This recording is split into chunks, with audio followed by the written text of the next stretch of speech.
Fala, meus amigos, tudo bom com vocês? Aqui quem vos fala é o Eliel e serei seu facilitador mais uma vez, uma matéria muito gostosa. Quem estuda para diplomacia em si ama a história do Brasil, né? Então vamos lá. Hoje focaremos na parte do governo Médici. Ontem eu gravei sobre política externa dele, então dá até para a gente fazer um link entre os dois vídeos e as duas áreas do conhecimento. Beleza? Vou compartilhar aqui a tela com vocês, mas antes, lembre-se sempre, a motivação faz você começar, mas o que faz fazer você continuar é o hábito. Então, procure formas de se habituar a estudar que você vai conseguir seu objetivo. Beleza? Então, vamos lá. Vou compartilhar aqui minha tela com vocês. E voilá! História do Brasil, regime militar, governo Médici. A priori, a gente vai tentar traçar alguns panoramas gerais de como se deu esse governo. Inicialmente, para você ter noção como a história ela é entrelaçada, né? Em agosto de 69, o Corte Silva sofreu um derrame. E o que aconteceu? Ele ficou impossibilitado de governar. E o vice dele, o Pedro Aleixo, era um civil, e um civil contra o ato institucional 5. Ele era da Arena, né? Mas ele era contra a edição do AI-5. E os militares, a Força Armada, não gostava disso, né? Pô, como é que a gente vai deixar um vice? Porque na Constituição de 67 era claramente legal que o Aleixo, o Pedro Aleixo, se tornasse o novo presidente. Ele era o vice, né? Mas uma junta comercial analisou ali, cara, não seria legal.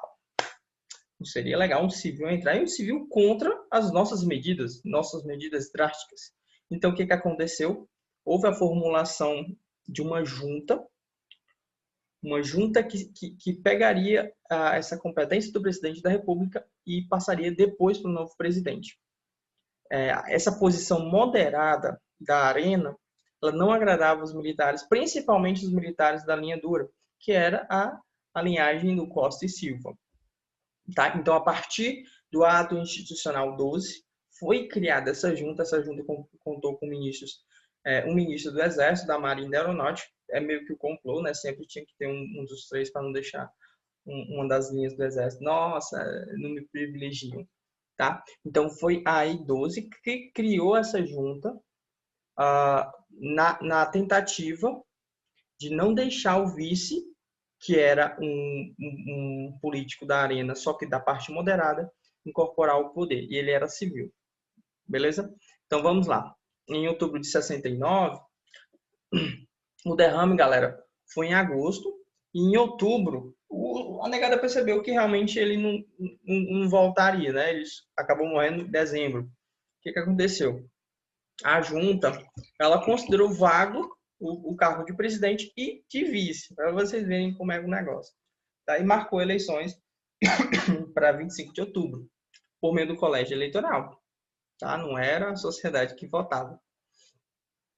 O novo presidente, ele era também da linha dura, o novo presidente que entrou, né? Foi o Emílio Médici, e o vice dele era um dos militares que participou da junta, o Radamacher.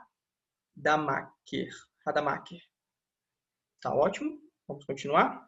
Essa aula é bem tranquila, porque os pontos, eu só vou trabalhar com pontos internos. E o governo Médici, vocês vão ver a linha de raciocínio que teve ele, e não foram tantas coisas como o governo Geisel ou o governo Castelo Branco no começo. Mas, enfim, vamos aqui. Anos de chumbo. Foi como foi considerado o governo do Médici. Por quê? Vamos ver agora.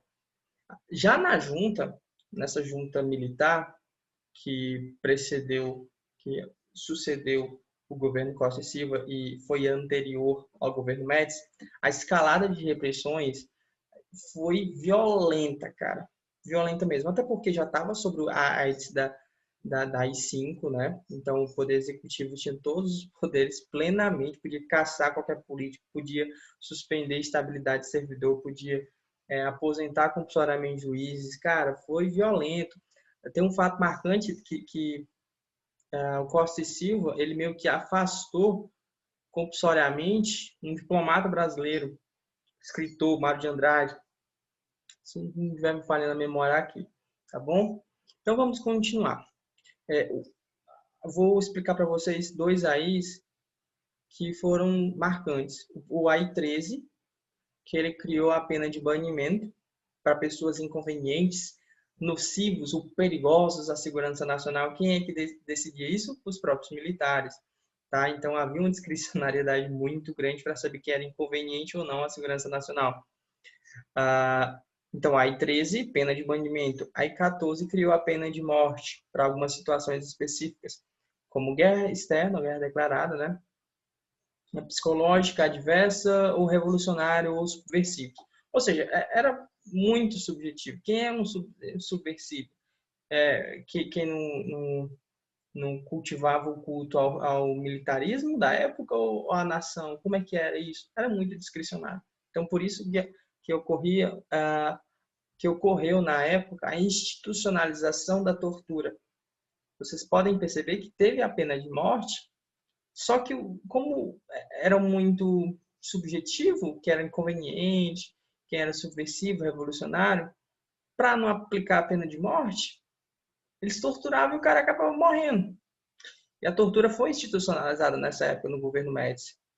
Já na junta, mas principalmente no governo Médici, por exemplo, existia órgãos específicos para a tortura, gente. O CNMAR, depois a OBA, acho que é porque eu juntei aqui, Operação Bandeirantes, depois o DOI-CODE, que era Destacamento de Operações. Vou só mudar aqui. Depois eu vou voltar com vocês revisando e colocando vermelho nos pontos importantes, tá bom? Destacamento de Operações e Informações e do Centro de Operações de Defesa Interna. Tipo, órgãos inteiramente disponíveis para realizar torturas e repressões, tá? Deixa eu ver aqui, pronto. Então, vocês podem perceber que essas medidas foram voltadas justamente para acabar com essas guerrilhas, principalmente da esquerda radical. Por quê? Porque a esquerda meio que legal, ela estava em baixo nível. A oposição que estava no Congresso, da MDB, Movimento Democrático Brasileiro, lá no Congresso, estava meio que caladinha, porque o Brasil estava melhorando economicamente. E não tinha meio que barganha. Os militares estão aumentando o preço das coisas e tal. Não, os militares, economicamente, o Brasil estava caminhando bem. Estava começando a engrenar o milagre econômico. Então, essa oposição legal não tinha tanta força, tá? E isso diminuiu muito a força das guerrilhas, beleza? Sobre a vigência do ato institucional 5. Como eu falei para vocês, o Poder Executivo ele tinha a completa direção do Estado. Quem não gostasse do Estado, ele ia lá e torturava e matava. Assim, era assim que funcionava, tá? Então, assim, pouco se importava com aquela oposição, aquelas oposições toleradas, porque não estava tendo força. Beleza? E o governo começou a meio que enforcar internamente as repressões internas, essas guerrilhas internas. Como? Porque o governo ele conseguiu desarticular essas guerrilhas nos centros urbanos. E as do interior meio que dependiam delas financeiramente. Então, o que aconteceu? Essas lutas precisavam de recursos financeiros. Então, o governo militar sufocou isso, essa demanda financeira. E outra coisa, essa briga entre os militares do poder e essas guerrilhas eram totalmente às escuras, a população não sabia. Então não tinha como esses da esquerda radical pedir apoio popular. Então meio que ficou tudo às escuras. Por isso que ficou conhecido como a era dos anos de chumbo, porque realmente era chumbo e a população não sabia, tá? A propaganda teve uma importância muito grande, porque o Brasil começou a se projetar como uma potência e quem estivesse contra isso era tido como subversivo. E esse subversivo não tinha apoio de guerrilhas, porque o governo já desarticulou ela. Então, realmente, o governo Médici teve essa habilidade de, pô, a gente tem problemas, e a partir desses problemas, as guerrilhas, vamos acabar com as guerrilhas. Vamos melhorar a economia. Assim, a oposição não vai falar nada, né? Porque a economia estava caminhando. E vamos pregar a propaganda. A propaganda do nosso governo. São pontos importantes que, se cai na terceira fase, você tem que enfatizar. Tá? Por que essa propaganda? Porque o Brasil, como ele estava desenvolvendo economicamente, ele precisava que a população caminhasse junto com isso. Então, por isso criou-se o slogan Brasil Potência. Ame o Brasil ou deixe-o. Justamente para fomentar essa imagem brasileira de protagonismo, tá? A propaganda civil para isso, para destacar esse ufanismo brasileiro. E como o Brasil tinha ganhado a Copa de 70, meio que juntou as oportunidades, né? Pô, o Brasil até no futebol tá ganhando todo mundo. Então, pô, na economia, o Brasil é uma potência. E vamos divulgar isso para toda a população. E, pô, o subversivo, como é que eu vou chamar a população se todo mundo está ouvindo aqui que o Brasil é potência? Então, por isso que houve esse destacamento, esse sufocamento das guerrilhas. Então, a repressão aqui, gente, foi violenta. Tá? Então, o Brasil ganhou esse slogan de imbatível, até no futebol. Tá bom? Vamos continuar. Eleições para o Congresso Nacional. Isso foi, assim, bem diferente das eleições anteriores ao bipartidarismo, que o regime militar nas eleições anteriores, ele meio que não teve um destaque tão grande, aí ele acabou com tudo e formou o bipartidarismo com o AI-2. O que aconteceu? Nessas eleições de 70, a MDB não foi bem, não foi nada bem. Cogitou-se até extingui-la, mas não aconteceu, né? Por quê? Vou falar números e esses números é importante que você saiba. Porque o Senado precisava se renovar 2/3 dele, né? Como pregava o Código Eleitoral. Então, de todas as cadeiras, a MDB só conseguiu 5. Dos deputados, a MDB conseguiu 87 e a Arena conseguiu 223. Gente, isso é uma diferença violenta, 400% a mais. Então, assim, para quem também não está ligado que a MDB e a Arena eram os dois partidos previstos legalmente, advindos do Ato Institucional 2, lá no governo Castelo Branco. Beleza? Sigamos. Qualquer erro, gente, vocês colocam aqui nos comentários e eu me retrato e tal. Eu não sou o fodão de nenhuma matéria, eu estudo e a partir desse meu estudo eu venho aqui repassar conhecimento para vocês. Beleza? Tudo bem? Então vamos continuar. Foi nesse momento também, no governo, nesse regime militar, no governo Médici, que surgiu o milagre econômico brasileiro. Como eu já falei aqui, havia muita repressão. Então, o poder executivo fazia o que ele queria na nação.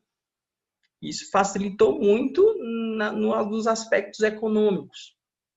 Como o poder executivo tinha todo o poder, ele moldava a máquina pública à sua maneira. Tá? Então, houve grandes avanços nos índices econômicos nacionais, mas o milagre ele não foi do dia para a noite. Tá? O governo Médici viu da escalada lá do mandato do Castelo Branco, com a PAES, que é o programa de... velho, esqueci a sigla, como é que pode? Eu vou pesquisar aqui para não ficar uma coisa feia. PAES, Programa de Aceleração Econômica do Governo. Então vamos lá. Esse programa lá do governo Castelo Branco, ele basicamente o quê? Reduziu o déficit público e a inflação, que eram os dois grandes males da economia brasileira. E outra coisa, ele criou o FGTS. Ele acabou com a estabilidade que o empregado tinha, a parte, porque, tipo assim, depois de 10 anos, estava previsto na CLT, depois de 10 anos trabalhando na mesma empresa, o empregado tinha meio que a estabilidade. O que ele fez? Não, vamos cortar essa estabilidade, vamos criar o FGTS. Então, o empregador, ele vai disponibilizar da renda do empregado uma porcentagem que vai servir como fundo para o empregado se ele for demitido. Tem causas que a pessoa pode sacar o FGTS, não é qualquer causa. Por exemplo, se ele for demitido por justa causa, ele não pode sacar o FGTS, tá? E esse fundo, esse FGTS, seria utilizado, por exemplo, para programas de habitação. Então, assim, foi uma sacada muito esperta do governo Castelo Branco. Não estou dando meu juízo de valor, estou apenas no aspecto econômico, eu estou dizendo se foi acertado ou não, mas é uma crítica, assim como eu faço crítica dos governos, dos planos econômicos e tal, não é meu julgamento de valor, mas foi uma decisão acertada no plano econômico dele. O Brasil estava sofrendo com déficit público, estava sofrendo com inflação, então vamos traçar novas políticas econômicas. E uma das políticas econômicas do Castelo Branco foi a criação do FGTS. Então, assim, o milagre econômico, ele sobrevoou num campo mais, o governo Médici sobrevoou num campo mais firme, né? A dívida, o déficit público menor, sem inflação, e a partir disso tinham reformas institucionais, reformas fiscais, reformas financeiras e reformas trabalhistas. Então teve um ambiente interno favorável, tá bom? Para o milagre econômico acontecer. O termo milagre não é assim tecnicamente correto, porque foram decisões acertadas, foi uma concertação em plano interno e plano externo favoráveis que propiciou o tal milagre econômico. Então vamos lá, vou dar alguns índices para vocês. É sempre bom na prova de primeira fase vocês saberem desses índices. Na terceira fase não é muito dado para vocês saberem. Só vou aqui dados do PIB, inflação, exportação, importação e dívida externa. Vou só falar alguns datas importantes. Por exemplo, 64, PIB 3%, inflação 90%, exportações 1,4%, importações 1,3%, ou seja, a balança econômica não estava caminhando bem. E a dívida pública 3,9 bilhões de dólares. 65, como foi o regime militar ainda estava assim, estruturando, PIB 2%, a inflação já diminuiu muito, muito, gente. As exportações aumentaram e as importações diminuíram. E o endividamento cresceu. Em 66, que é meio que... Vamos dizer, foi um crescimento abrupto aqui, né? De 2% para 7% do PIB. A inflação continuou caindo. Exportações aumentaram. E as importações também, assim como a dívida pública. Agora vamos pular aqui, vamos lá para o governo Médici, por aí. Visita do governo Costa e Silva já estava crescimento de 10%. Aí governo Médici 10%, 10%, 11%, 12%, tá? Isso PIB. Quando ele saiu, estava 14% o PIB. Gente, muito o PIB, porcentagem do PIB muito grande, é um crescimento violento. E percebam que a inflação só diminuindo. Só diminuindo a inflação. Por quê? Porque o governo tinha um poder de tudo, cara. O governo, eu não quero isso, baixa o preço, aumenta o desemprego, vamos aumentar salário, vamos diminuir o salário. O governo tinha o total controle da máquina pública, gente. Se tivesse repressão, eu ia lá, torturava. Fechava, calava a boca da opressão. Tá bom? As exportações aqui aumentaram violentamente, galera. Só que o endividamento também, né? De certa maneira, o endividamento foi crescendo. A partir de 73, o endividamento cresceu muito. Isso é até um dos pontos que a gente vai trabalhar aqui. Tá? A diversificação de exportações. A economia brasileira, na época, era frágil, muito frágil, porque dependia muito do café. O que ocorreu? De 47 a 64, o café, gente, era quase 60% de toda a pauta exportadora do Brasil. Putz, muita coisa, galera. Muita coisa. O Brasil era muito volátil. Se o preço do café subisse, o Brasil estava bem. Se caísse, 60%, cara, é muita coisa. Isso foi combatido com muita diversificação. Principalmente por quê? Porque a atividade industrial foi um foco muito grande, principalmente dessa área da linha dura, que era nacional desenvolvimentista, tá? E uma das partes da indústria que se desenvolveu muito foi a indústria automobilística. São pontos muito bons para você colocar numa terceira fase, tá, gente? São pontos muito bons. Aqui vamos falar de uma forma mais extensa do milagre econômico, porque história mundial, quando tu pensa em milagre econômico, vem a cabeça Médici e tu tem que saber dos dados. Não tão aprofundado, mas de que, poxa, se tivesse uma questão de terceira fase, falasse esses dados aqui, com base no historiador Boris Fausto, o milagre econômico ocorreu devido a isso. Pô, já tem uma referência, já tem os dados, fica bem bonitinha a redação, não fica? Fica linda, galera. Deixa eu botar meu computador para carregar aqui. Então, carregando. Então, beleza. O consumo foi estimulado via crédito barato. Isso fazia com que fortalecia o mercado interno, aumentava a possibilidade de empregos, permitia que o Brasil arrecadasse mais impostos, que as pessoas consumindo mais, os impostos que eram vinculados ao consumo aumentavam. Fora isso, o Brasil reduziu o déficit público, tá? Com essa arrecadação maior de impostos. E isso, indiretamente, meio que auxiliou ao combate da inflação, tá? Só que tinha um lado negativo. O milagre econômico não foi sentido por toda a população do Brasil. O milagre econômico, ele teve o lado negativo, que foi a concentração de renda, fomenta basicamente a desigualdade social. A frase do ministro Delfim Neto era basicamente assim: primeiro, vamos enriquecer a nação para depois transferir essa renda via Estado. O que acontece é aquela frase dele, né? Vamos fazer o bolo crescer para depois repartir o bolo. No entanto, o bolo não foi repartido. Tá, mas a fórmula do milagre econômico não duraria para sempre. Alguns fatos, como a crise do petróleo, inviabilizou que o milagre econômico perdurasse até hoje. Tá? E com o preço do barril muito alto, a nossa industrialização começou a ficar cara. E quando tu estuda lá, ontem eu gravei um vídeo de oferta, quando os fatores de produção, que o petróleo é um fator de produção, estão caros, a oferta diminui. Tá?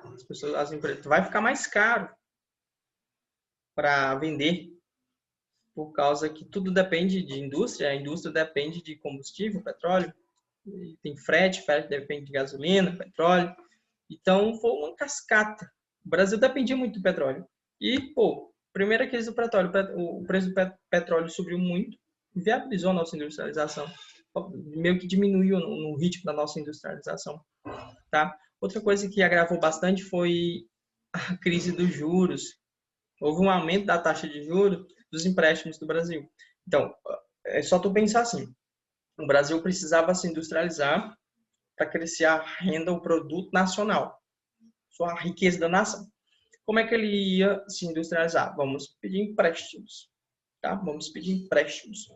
Só que, assim, esse empréstimo que o Brasil pedia, quando a taxa de juros se eleva, a taxa de juros é flutuante, quando a taxa de juros se eleva, a dívida meio que eleva-se junto com a taxa de juros, né? Então, assim, isso agravou muito a dívida externa brasileira.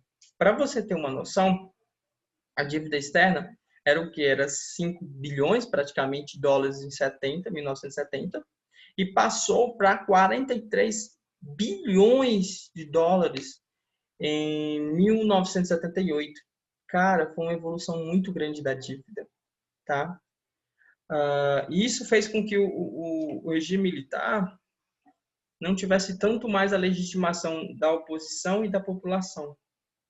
Essas crises do petróleo, ela foi imposta à sociedade por meio de mais inflação. E quando, você sabe, né? O espelho de um governo é a economia. E quando a economia não vai bem, o governo automaticamente também não vai bem, é impopular. Então, a ditadura militar perdeu meio que essa legitimidade e gradativamente foi cedendo a isso. E, por exemplo, o governo Médici pegou uma fase muito boa do regime militar, justamente porque ele repreendia muito, mas a economia dava brechas para ele dizer assim, ele está repreendendo, mas o Brasil está crescendo, é potência. Aí ele jogou esse legado meio que de inflação, de crises de petróleo, crises de dívida para o governo Geisel, o que sucedeu ele em 73, entrou em 74, na verdade. Então, assim, galera, né, basicamente foi isso. Eu não vou falar essas frases antes, porque... Calma aí, gente, eu vou tentar... Não sei como é que eu faço aqui, para vocês verem que eu estou compartilhando uma coisa. Pronto. Eu vou bem rápido aqui. Acho que vocês estão vendo aqui esse outro slide, né? É bem rápido, tá? É bem rápido. Só falar alguns pontos importantes da política externa dele. Eu sei que a aula de hoje é de história mundial, história do Brasil, só que é interessante. E esses pontos que estão coloridos são os mais importantes, tá?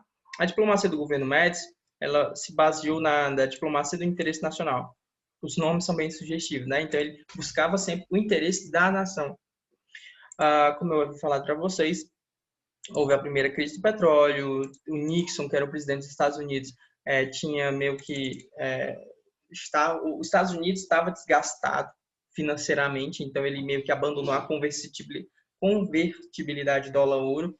Isso impactou nos juros e tal, e o Brasil sentiu isso muito bem. Como teve essa crise do petróleo, o Brasil era equidistante com Israel. Então, o Brasil mantinha interesses com Israel. Quando teve essa crise do petróleo, o Brasil meio que teve que tomar partido, e ele tomou partido dos árabes, eles que dominavam o petróleo com a OPEP, tá? Eu falei de você da crise do petróleo lá, que meio que inviabilizou o sucesso prolongado do milagre econômico. Outra coisa, o Brasil não era a favor da criação de um mercado comum. Por quê? Interesse nacional, né, cara? Ele quer desenvolver a indústria do Brasil, criar um mercado comum para todo mundo comercializar lá. Não, vamos primeiro aqui o Brasil, né?